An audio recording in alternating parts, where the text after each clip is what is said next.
Hi folks, you're with Tacitus today, your pushback channel, and thank you for joining this audio live stream. In this essay, I'd like to talk about the novel from, I think it was 1973, called The Camp of the Saints. It was written by a French author at the time, and it was about how mass migration from the Third World would destroy the West, and it was quite prescient. Even in 1973, he hit on a number of key issues that are as relevant today as they were, and more relevant today, in fact, than they were in 1973. So now this was the beginning. You saw sort of a minor uptick in when we look at the numbers that we see around today, a minor uptick in migration from what were former European colonies and third world places generally to come to the West. And this was an issue, say, with French colonies that had been in North Africa or in around Vietnam and Cambodia and Laos, or French Indochina as it was called, and these people coming to the West, to the rich white West, and how well they were assimilating. But more importantly, the writer of Camp of the Saints, Jean Raspail, had travelled. He was a travel writer, in fact, or at least was for quite a while. And he'd gone around to all these third world countries, and he'd observed the differences in behaviour, cultural and attitudinal. But also he'd noticed and I'll paraphrase it here, he'd noticed the difference in the sense of entitlement. They didn't come from societies, these people, that were particularly good at creating wealth. There was an elite that could exploit an underclass, but in terms of creating wealth, then they'd been really failed societies, or what would be failed states, or certainly in many ways. And as soon as the Europeans left these places, they went downhill at a rate of knots. Africa and Vietnam, for example, had been quite a prosperous place under French management, colonial management. But as soon as the French got kicked out, things went downhill fast, as they did in the rest of French Indochina. And so this was something that again Jean Raspail noted, and he postulated quite accurately that if these people come to the West in sufficient numbers, then they will destroy Western culture. And he noted that the populations of these places, compared to, say, the population of France at the time, the populations of these places is huge. They're multiplying at a much faster rate than the French are. And so if this, what was quite a small migration wave at the time, if this increases to the level of mass migration, which of course we see today all around us, and we have seen for 30 years or so, then Western culture and Western life, indeed, white society will be eradicated. So now, drawing a parallel here, I've done a great deal of business travel around the world, and did for many years, and I noticed, I wasn't aware of Camp of the Saints until a few years ago, but I noticed that, if I'd written a book, for example, at the time, I'd have come up with something pretty similar to Camp of the Saints, just through my own independent observations and analysis. Now, detractors of Camp of the Saints say, well, he's just a devout Catholic Christian, and a white guy, and he's just a fucking racist, and that's it. So we can dismiss him. The Jewish group took him to court after the Camp of the Saints. He'd written some article for, I think it was Figaro, or one of the French journals anyway. He'd written an article, and so this Jewish group dragged him into court on the basis that he was being racist and so on. The court, I think, threw it out, as if I've understood that correctly. But the very Jewish perspective was, if you oppose mass migration, then you oppose the movement of Jews to go anywhere at any time that they choose. and we can't allow that to happen. Remember Nazi Germany? And so they went after him for that reason, but it didn't hold up. Actually, when you think about it, and bear in mind this is just over 20 years ago, they dragged him into court on this. They couldn't win. I think today they'd have a slam dunk win, given how woke things are and how many woke lawyers and judges that have been appointed to senior judicial positions. They'd probably drag him up and throw him in prison, without a second's thought. Nonetheless, my observations were pretty much the same as his. And again, independently, I wasn't even aware of Camp of the Saints. Nor am I particularly religious. Jean Raspail was a reasonably devout Catholic, and I'm sort of, not that I haven't been brought up in Christian general sort of miasma of Christian values, but it's not something that I put front and center.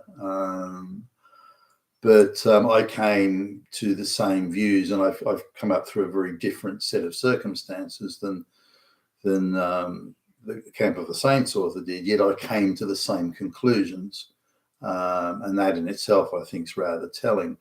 Now, as a travel writer, he was doing business with local people, but and local guides and travel groups and so on. So he still had, I suppose, business dealings to some extent, whereas I had only business dealings. Now, some things I noticed in going around the third world, and there's some very rich people in the third world, by the way.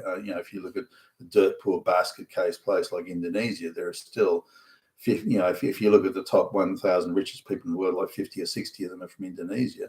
And the same goes for basket case places like the Philippines and so on. They have obscenely rich people there who have monopoly control of various sections of the economy.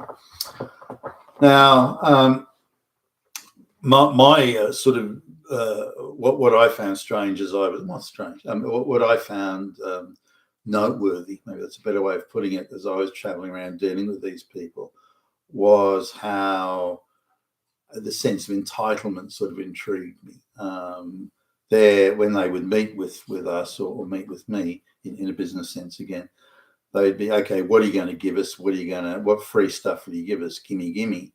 And when I would suggest that what are you going to bring to the table in terms of expertise or value add, then they would look at me very strangely. And no, this is not about that. We don't have to fucking do anything. You got to give us shit. That's how. And they had an attitude that if you want to come into our sort of country and you have to buy market share, and buying market share for your products or your services, whatever it might be. And buying market share means you've got to throw fuckloads of money at us, and then we'll deign to represent your product, and we'll pay all the bribes we need to, and this sort of thing. Because all these places are terribly corrupt. And yet they see themselves as culturally and morally superior. But this was the bit that got me. As soon as the conversation, the business discussions came to, well, what are you going to do? Then they really didn't want to know. And the only sort of attitude they had was, what are you going to give us? Just give us lots of shit, and then we'll think about the rest, without committing themselves to anything in particular. When it came to talking about things like, and I'll simplify this a bit, how many units will you sell a month? That sort of basic type KPI stuff.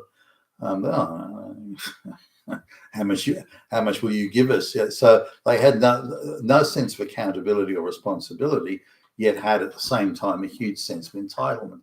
Now, first off, I thought, well, this is because they say, well, you're a rich white man from a rich white country, so it's your job to just give us lots of shit. At first, I thought it was that. Bear in mind, I was quite a young guy at the beginning doing this, and my own business sophistication was modest at the time.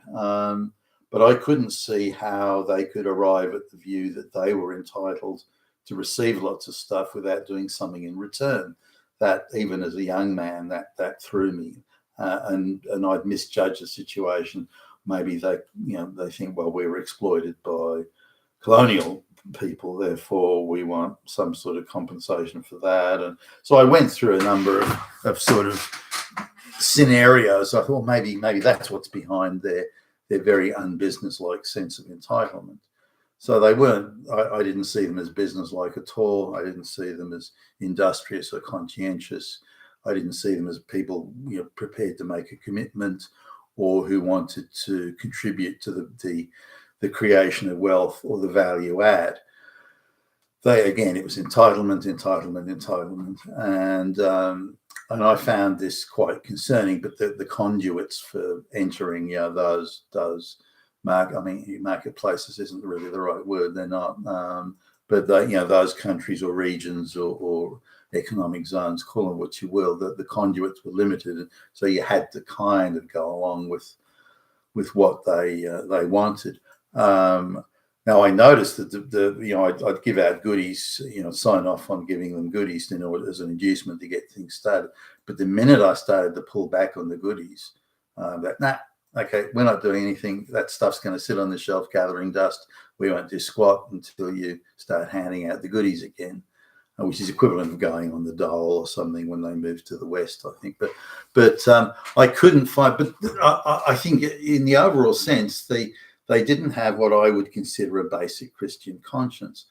Their attitude of exploitation was, and it was confrontational. The Chinese, for example, took the view that if you're not a family member, then you're outside of the family. If you're outside of the family, then you're fair game for being screwed and financially gang raped and so on. So now I tried to explain to these people, look, there's a lot of money value to be money be made here if you contribute to the value creation, the wealth creation exercise. Now we're both invested in this and we will both benefit. Therefore, we should both bend our energies to the creation of new wealth. And they just couldn't get their head around that at all. No. The issue is you screw us or we screw you. Two go in, but only one comes out. And I couldn't shake them out of this attitude. Only if they were. Now, if I was a family member, it might be different. But I was an outsider and a Quailer, a ghost-eyed white boy to boot. So it's like a double sort of thing. And they viewed in negotiation that whatever I put on the table to offer them, it was only half of what they could get, and it was really whatever I gave them, it was an evil attempt to screw them and fuck them over. But they were onto it. They knew evil white boy was, so they were going to negotiate. They were tough negotiators. They were kick-ass dudes. So even no matter how much I explained to them and said, look, this is really, we can both make money out of this, but we both have to make the effort. Nah, you're just screwing us, you fucking white devil.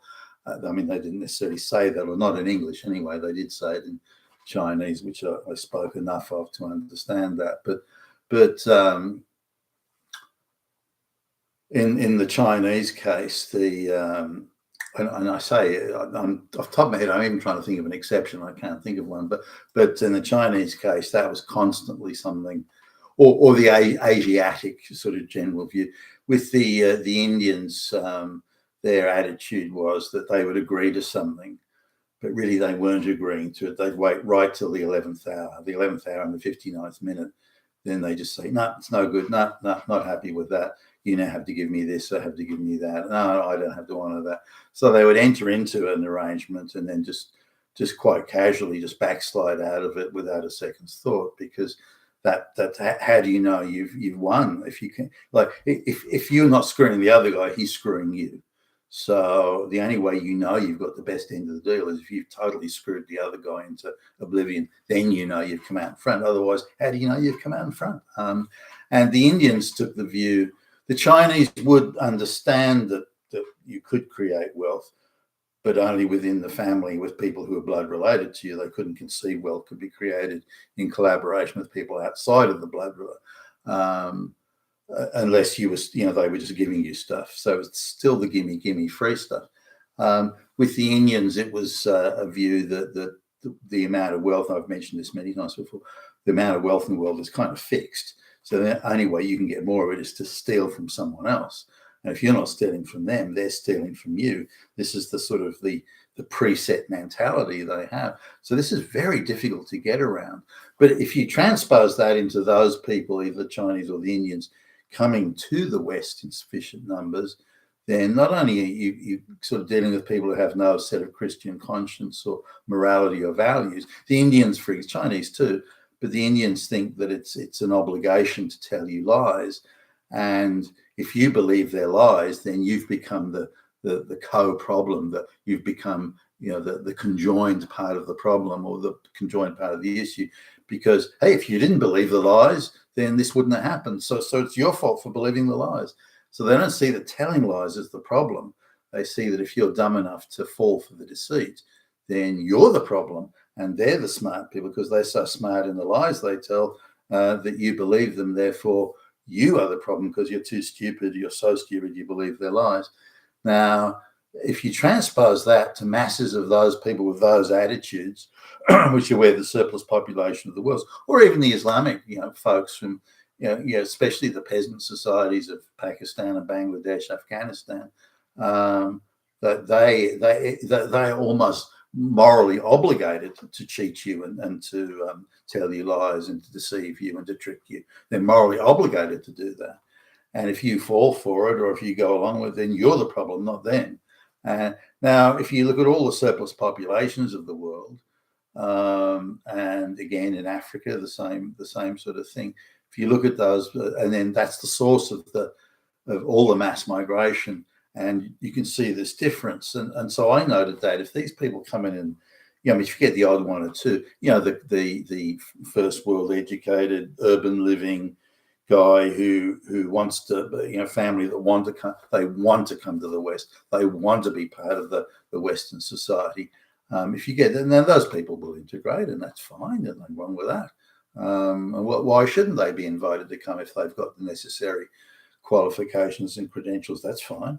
But when you're importing masses of people who are third world IQ 70 peasants, or people that believe that they're morally, culturally, and spiritually superior and have no intention of assimilating at all, and are there to cheat you and to take whatever they can from you on a gimme, gimme, gimme entitlement level, which pretty much all of them are, they're not here to contribute to the West.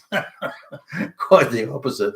So they're coming in vast numbers. Now, I identified that. So when the mass migration began, and in Australia, the government of the day, lied and cheated to the people horribly, saying it's a skills shortage. We just got a shortage of skills. So we're going to bring in all these illiterate peasants from the third world to fix a skills shortage. I mean, really? But the government sort of calmed everyone down, saying, no, look, okay, we'll bring people in with skills, but we're going to make sure that we're going to be rigorous. We're going to make sure they speak excellent English and they've got first world credentials and qualifications and the necessary expertise. They're all going to be rocket scientists and so on. Where the complete opposite was the case. Nearly all the people that were brought in didn't speak a word of English, and they had no expertise other than pushing a broom or flipping a burger or something like that. So masses of people were coming in who were exactly the sort of people that in the camp of the saints, in the camp of saints, that author Jean Raspail was saying, hey, this is going to be really dangerous. Now, again, I arrived at that same conclusion in a different way years later without being aware of the Camp of the Saints novel. And if these people come in sufficient numbers, the odd one or two, who cares? But if they come in sufficient numbers, then they're going to overwhelm us. We, the white people, are the minority in the world, not them. They're the majority by far and away. I mean, just the amount of people in the Indian subcontinent, the population of the Indian subcontinent is more than twice the number of white people in the whole fucking world. And all the people in the subcontinent want to get the fuck out of India and come to the first world, or Pakistan or Bangladesh, and come to the first world. So that's the sort of, of the people in Africa. There are hundreds of millions of people who want to leave Africa and come to the first world.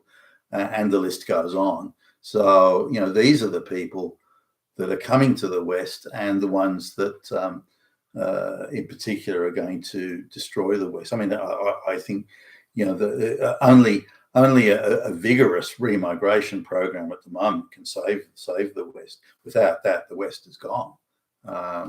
White people will be a despised minority, and I mean they're despised already by other white people, let alone the brown and black immigrants. But white people will be a despised minority, within the next 20 to 25 years. At the moment, the white people are a despised majority. But when white people are actually a minority, now I'll do another video on this. But I looked at what was called a youth parliament in Britain, and I mean it's what you can imagine. A lot of blue-haired lesbians with 5 or 6 facial piercings and all that sort of thing, and they're raving about social justice issues and the like. But that's the future we have, where white people represent 20 to 25% of the total. And we can see what's going to happen in places like New York, where white people are down to overall probably 20% of the population, and where the majority of people who aren't white don't even speak English at all, and some only speak it to sort of kindergarten or junior school level, and they're the ones that are deciding who becomes the mayor of New York City. And this is a case that's going to happen all over the West. The number of non-white, where English is a second language, the number of non-white people managing to be elected into parliament, who'd be being given citizenship and welfare and handouts, all sorts of things, that they will very soon form the majority in all the parliaments. I mean, what do you think they're going to do to the local white people? Evil, despised, Nazi, fascist, colonial bigots. It won't be pleasant, and it's only 20 to 25 years away. You've been with Tacitus today, your Pushback channel, and thank you for listening.